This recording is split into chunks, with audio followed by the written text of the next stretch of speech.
Alright, you guys, today is our final collaboration video. It is going over what we will be using as extracurriculars for the 2026 to 2027 school year. This is a collaboration hosted by myself and Devine over at Calm the Chaos Homeschool. I'm going to go ahead and link the playlist down below in the description bar, so make sure you check it out when you are done with this video. Go get ideas from all of the other wonderful moms that are participating today and see what they are going to be using as their extracurriculars.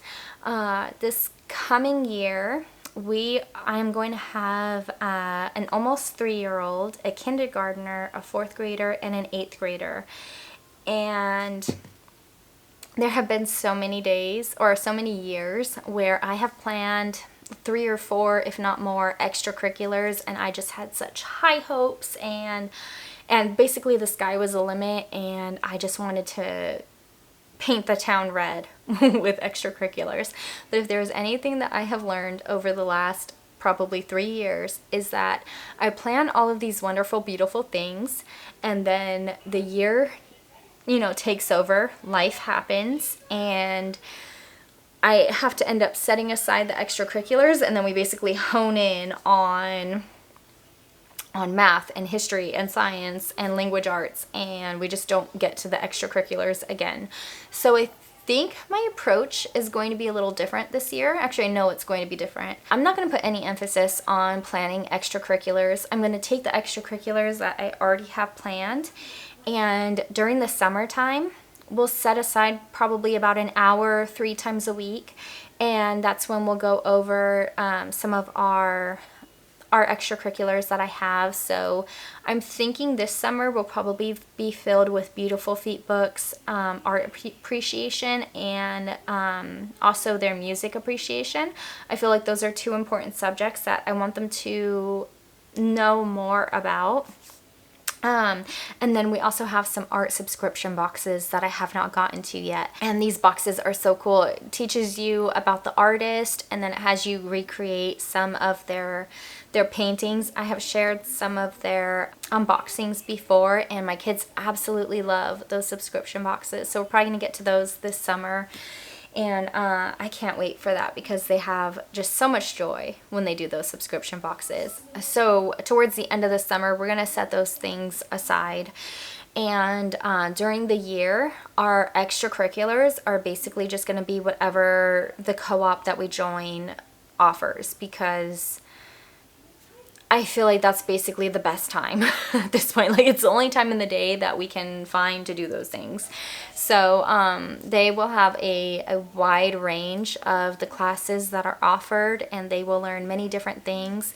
And I will not be responsible for executing all of it, because I feel like with 4 kids at home, it can be, I can have the best of intentions, and I can plan everything out during the summer, but during the year when things get a little crazy, and they always do with 4 kids at home, it gets away from me, and then I don't get to do it, at least do it to the extent that I want to do it. So that's my goal for extracurriculars, and I'm giving myself permission to not feel guilty about that, because I think as homeschool moms, especially as type A homeschool moms, we get to the point where, we have all of these big goals and we really want to do it, and then we beat ourselves up if we don't get to do it in the manner in which we plan and we want and we hope and we dream about.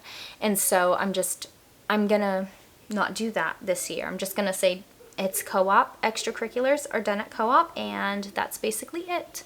And as far as our other extracurriculars, which isn't technically an extracurricular, but I'm gonna count it as one, is read-alouds.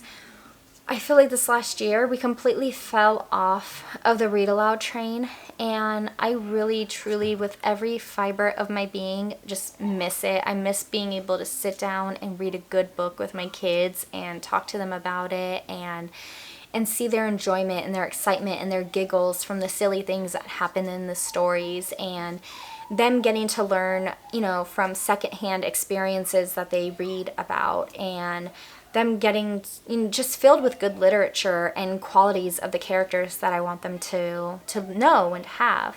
And so we're going to be working in more read-alouds next year. I genuinely miss it. And for all of you who have, you know, little kids and you come across this video and maybe your kids are in like the early elementary ages, cherish your read aloud time, protect it, cultivate it. Reading the Read Aloud Family is such a wonderful book to get you started on reading with your kids. And while I completely cherished our early read aloud years, I don't feel like I cherished it as much as I should have, or maybe I just miss it, and that's what it is. But I genuinely just miss having that separated time from schoolwork where we would just sit down and read together.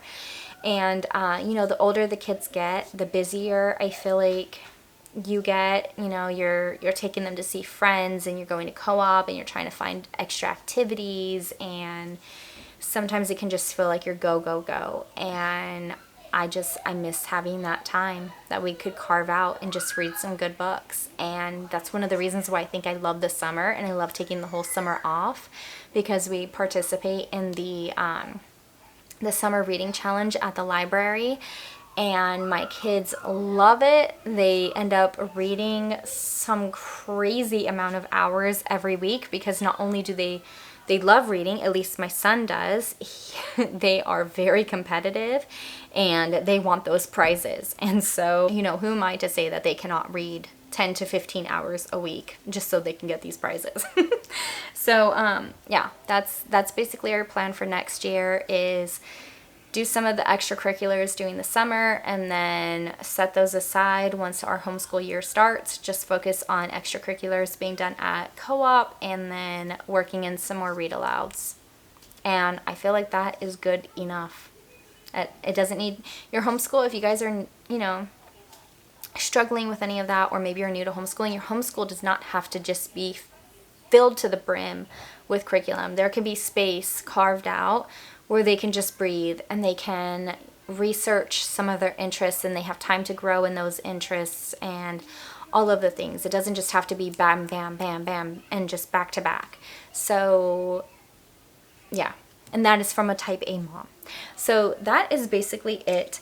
If you guys are just finding this video and you haven't seen our whole collaboration series, we have done, you know, what everybody's going to be using for their math curriculums next year, language arts, and family subjects. So I will try to link those playlists down below in case you miss them and you want to go and check and see and just get some curriculum ideas.